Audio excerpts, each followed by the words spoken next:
Thanks for joining me today at Learnwake. My name is Brandon Judd, and today I'm working on a video analysis request on a Heelside back roll.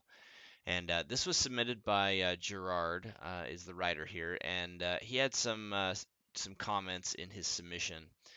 He says, "I'm working on a back roll, and I just can't seem to be in the position to spot the landing.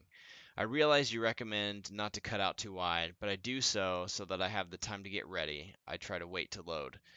I think I hold my edge through the wake, but maybe not enough, or maybe my upper body is not keeping the tension to get the proper pop. Also, I feel rushed, like I'm not going to get around in time. I very appreciate your advice. Thanks." Cool. This is really great. Thank you for sharing that. It helps me understand what you're thinking. And I want to address some of these things just really quick before we even look at yours.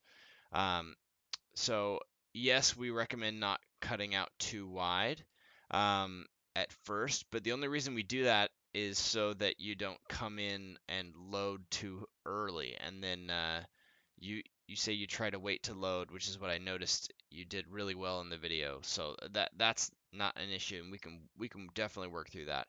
I think I hold my edge through the wake, but maybe not enough, or maybe my upper body is not keeping the line tension to get the proper pop. This is the part where most people overthink it. I would not stress. You're definitely overthinking a little bit here. And there's one thing you're doing specifically that I noticed that we're going to address. And I think that's going to correct all this other stuff. And that's what's causing you to feel rushed, like you're not getting around in time. So let's go to the video and take a look. I slowed this down a ton so we could really see what's going on. So you do edge really wide, and you don't have to go out that far, but if it helps you set up, I'm not super worried about it. Just know that this is definitely a one wake attempt based on how you come in and set up. So I just want to play the video through here in your back roll, and then so everyone can kind of see and catch up on that. All right, so let's take a look at this. Let's just talk generally about this trick, and then I'll talk about the one specific issue that you're having. So you do edge out pretty wide, and you could even wait till later to start edging, because you start cranking in. I mean, there's a very distinct edge, like right there. You start edging really hard. This is a really, really hard edge, and realistically, you could be right here in that edging position and be totally fine on the back roll. So you could have scooted yourself forward a little bit before, like just edged in slower and without leaning so hard until later and saved it. So you really don't need to start edging until here, but this is when you're on your hardest edge. So you'll watch how you kind of get softer and softer on that edge. Um, and you start flipping really early. You'll notice that the tail of the board's still pretty deep in the water and you're already pretty far into the flip.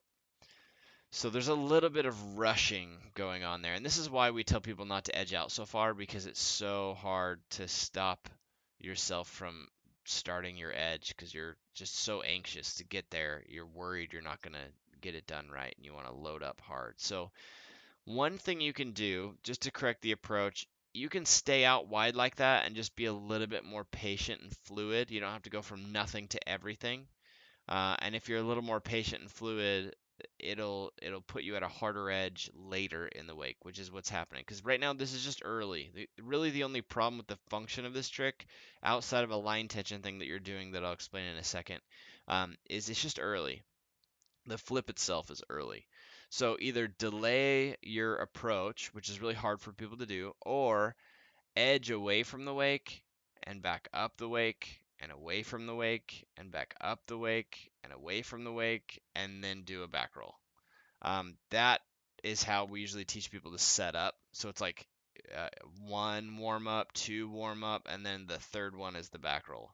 And that helps you set up and feel like you're ready to anticipate that. I think that's why you edge out so wide, is because you feel like if you're standing here in the trough and you edge out a couple feet and then come in for a back roll, you're just not ready. You're not set up. You feel like you're going to slip through the wake and not really make it. So that's a common thing that people are worried about. So you can do that, like I mentioned, back and forth, one, two, and then back roll. And that that's a normal way to do that to get over that feeling. Or you can do what you've been doing, but you just have to be even more patient and fluid. Don't go from nothing to everything. Just kind of gradually edge to where your hardest edge is at, um, like right on the wake and not before the wake. So that's going to affect what's happened so far is going to affect a little bit of your trajectory. Because you went out so far, you're going to go really wide and really far across the wakes. So you're going to land right here, kind of on this uphill right before the next wake. You didn't quite case the wake, but it's still a little uphill, which is a little uncomfortable sometimes. So you either need to shorten up and go wake to wake, or um, save that and don't edge quite so hard so early, and you'll land closer to the middle and not quite so uphill on this next wake here. You can still land this. I'm just getting really nitpicky with a lot of the details here. So that's kind of the overview so far. And I want to get to the root of the issue, just so you understand some of the things that you'd mentioned in your comments on the approach. That's why I mentioned that. But here's the real issue. I want you to watch your arms. Right now they're low and relaxed and nice, and then they start to get a little stiffer, a little stiffer. Right here, when you go to edge, you're really pulling your arms in. Your elbows are bent, your the handle is like closer and closer to your sternum, and then by the time you take off, it looks like the handle's like touching your chest. And then right here, you start to let go. I mean, you just barely got upside down, and you've already let go with your back hand, and you're letting the rope away from you. And what that does is it creates that kind of back and forth droop of the line tension, and you'll see it still wobble as I continue to play it. You'll just see it get looser and looser and wobblier. What that does is it prevents you from having something solid to edge away with. That's why you feel so uncomfortable upside down, so stalled out, and all of it. It's really just an effort to make the line tension tighter to make you feel like you're going to flip faster. So let's look at that again. You're going to start pulling, pulling, pulling, and the problem is all you're really doing is creating like a kink in your rope and then letting that kink out, which messes your line tension up. It actually gives you extra line tension here and then eliminates it almost completely through your flip. And that's what messes you up. Um, right here is where the line should get tight again, right when you spot the water.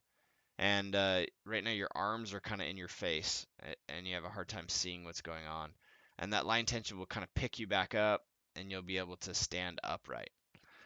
So let's take a look at what the line tension should look like.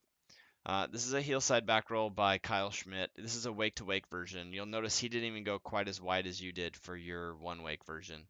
Um, so he came just kind of cruising in and then started edging right here. And still, this is not as hard as your hardest edge. And then right about here is probably as hard as your hardest edge. But you'll notice his arms are pretty straight. He's not like yanking in and bringing it to his chest. Like you can see the shadow of his arm right here. So his arm is pretty straight. It's hard to tell in this straight on angle, but if his elbows were bent in and his hands were closer to his chest, you'd see the shadow of the handle up here on his belly, but it's really just, you can see his straight arm in the shadow. Anyway, so that being said, watch what happens to the line tension. So right away, after he gets upside down a little bit and he stays two hands on the handle, it's tight, tight, tight, all the way till the peak of the trick. The peak of the trick, it gets loose. See how loose that rope is, and then watch about 3/4 of the way through, watch how the handle gets tight again right here. And then it sort of helps Kyle stabilize and pull him upright. So I'm gonna have you watch that in kind of more of a fluid motion and just watch the handle and watch this rope here. So you'll see edges through and then the rope gets loose and then tight again right here. And that tight again feeling is really, really comforting when you're about to land. It helps you feel like you have something to land and lean against, so you can edge away from the trick in that way, if that makes sense. So hopefully that helps you there, and that makes sense. So let's go back to yours, and imagine what would have happened had you done it right. So like I said on this one, you could land this one. Those other little suggestions I made at the beginning are just to make everything a little easier on you. But you could still land this if you didn't pull your arms in. So if you edged in, even just slightly later and not so much of an arm pull, and then kept two hands on the handle until like right here, the line tension would catch back up to you. It would pull your upper body upright. It would help your lower body swing underneath you, and then you'd have some nice line tension to edge away on your heels with. I hope that makes sense. Um, Give that a shot and try relaxing your arms a little more. Just try consciously, like not pulling in, but not forcing them straight. You want to just completely relax them. And you want to focus on just loading with your upper body leaning and then standing nice and tall on a good hard edge. Hopefully that makes sense. If you have any other questions, feel free to submit another video of you implementing the things that we've worked on, or you can reply to my notification that this video has been uploaded. So hopefully that helps correct everything. If it doesn't, again, we're here with you all the way. And thanks again for submitting the video.